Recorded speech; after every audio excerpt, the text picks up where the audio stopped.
आदाब नाज़रीन, जी सलाम में आपका इस्तकबाल है। मैं हूं सैयद अब्बास मेहदी। आप देख रहे हैं कश्मीर एक्सप्रेस।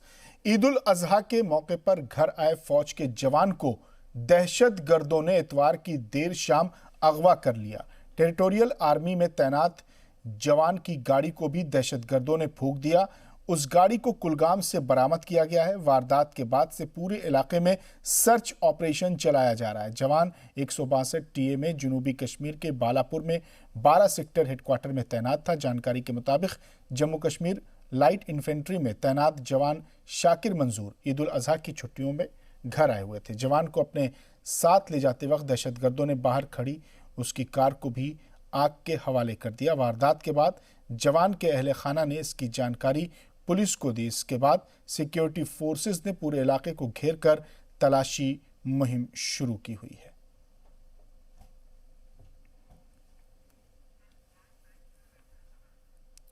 और इस खबर पर मजीद तफसीलात के साथ शोपियां से हमारे नुमाइंदे नाइक दाऊद जुड़ रहे हैं। दाऊद, अभी तक की क्या ताज़ा तरीन इत्तलाएं हैं, क्या खबर है, क्या कोई सुराग लग पाया? कि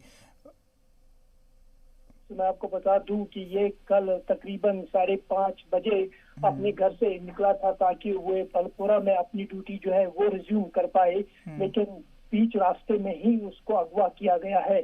अगर इस वक्त की मैं बात करता हूँ, हालांकि दाऊद वो अब छुट्टी ईद उल अजहा के मौके पर घर आए हुए थे, वापस जाने की तैयारी कर रहे थे। जी बिल्कुल। जब जी मीडिया की टीम उनके घर गई तो उनके पेरेंट्स से हमने बात की तो उनके पेरेंट्स का ये कहना था कि ये पलपुरा जो यहाँ पे 12RR सेक्टर का कैंप है, वहाँ से टाक लेके बिहिबा कैंप तक आए थे। तो वहाँ पे उनको मेजर साहब ने बोला था कि आज ईद उल अजहा है, आप अपने घर वालों को मिलने जाओ और बाद में आप अपनी ड्यूटी ज्वाइन कर सकते हो। और इसी बीच तकरीबन दोपहर के 2 बजे अपने घर पहुंचा और 3 बजे इसने घर में खाना खाया और 3 बजे के बाद ये 1 घंटे तक सोया और 4 बजे 4:30 बजे के आसपास से घर से निकला और उसके बाद उनके फैमिली मेंबर्स का उनके साथ कोई कांटेक्ट नहीं हुआ। हालांकि फिर रात तकरीबन 9:30 बजे के आसपास उसकी गाड़ी जो थी वो जला के उन मिलिटेंटों ने, उन अगवाकारों ने उनको कुलगाम के इलाके में छोड़ा था। तो तब से लेके उनकी फैमिली की यही कोशिश है कि उसको पाया जाए। और मैं आपको बता दूं, जब हमने उनकी पेरेंट्स से बात की तो उनकी पेरेंट्स ने उनसे ये अपील की कि जिनके पास भी उनका बेटा इस वक्त अगवा किए हुए हैं, वो उनसे अपील करते हैं कि वो बराए इंसानियत उसको रिहा करें। घर वालों का उसके अहले खाना का, उसके माँ बाप का क्या उन कहना है? शक किस पर है? कौन उसको अगवा कर सकता है? उसकी पीछे की वजह कुछ जाहिर कर रहे हैं वो लोग?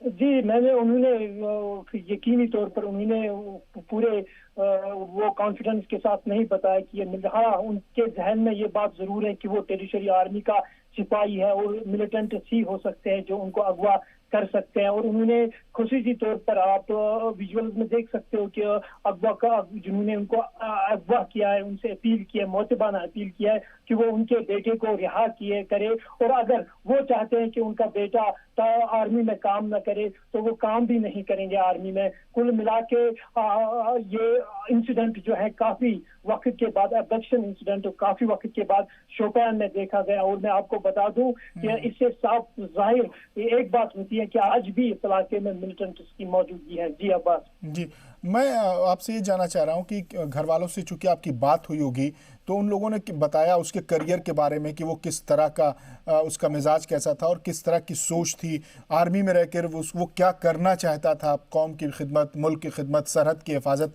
इस तरह की कुछ बातें घर वालों ने बताई? जी अब्बास, मैं आपको बता दूं, ये जब जी इस्लाम को इस बारे में सुबह सवेरे पता चला तो हमारी टीम तकरीबन 9:30 बजे उनके घर गई। तो हमने वहां पे देखा, वहां पे उनके सारे नेबर्स जो थे, उनके सारे रिश्तेदार जो थे वो उनके घर आए थे और वो इसी तशवीश में थे कि उनका जो ये इकलौता बेटा है ये उन्हें मिले। और जब हमने वहां पे उन लोगों से बात की तो उन्होंने ये साफ तौर पर कहा कि ये बंदा जो था ये काफी शरीफ पसंद बंदा था और इसकी भी किसी के साथ कोई लड़ाई नहीं हुई है। और कुल मिला के जिस तरीके से हमने वहां पे लोगों की भीड़ देखी, इससे एक बात साफ जाहिर होती है कि ये लड़का जो था इसका कैरेक्टर और इसका दाऊद एक सवाल और मैं आपसे करना चाह रहा था کہ آپ چونکہ وہاں پر گراؤنڈ پر ہیں اور ریاست کے مزاج سے بھی آپ واقف ہیں اور جو تازہ ترین حالات ہیں اس سے بھی آپ واقف ہیں، آپ کو کیا لگتا ہے کہ اس کے پیچھے کیا ہو سکتا ہے؟ کیوں اس طرح سے عید کا موقع ہے، خوشی کا تہوار ہے، ایک فوج میں کام کرنے والا ایک جوان عید کے موقع پر اپنے گھر آتا ہے، اس کو اغوا کر لیا جاتا ہے، اس پورے جو منظر ہے، اس منظر کے پیچھے کے جو پس منظر ہوتے ہیں اس میں آپ کو کیا لگتا ہے؟ جی عباس، میں آپ کو صاف طور پر بتا دوں کہ جولائی میں یہاں پہ آپ نے دیکھا ہوگا جنوبی کشمیر میں کافی سارے تصادم آرائی ہوئی اور بہت سارے ملیٹنٹ جو ہے ان کو جہاں بحق کیا گیا، تو ایسا لگ رہا ہے کہ جو جولائی سے پہلے یہاں پہ ملیٹنٹس کی موومنٹ تھی وہ کافی زیادہ تھی، لیکن جولائی کے بعد کافی سارے انکاؤنٹرز ہوئے اور کافی سارے ملیٹنٹس کو مارا گیا۔ تو ایک کوشش ہو سکتی ہے کہ ملیٹنٹ جو ہیں یہ ثابت کرنا چاہتے ہیں کہ ہم آج بھی جنوبی کشمیر کے ضلع شوپیان بالکل اپنی موجودگی درج کرانا چاہتے ہیں، بہت بہت شکریہ داؤد تمام جانکاری ہم سے ساجھا کرنے کے لیے، شیئر کرنے کے لیے۔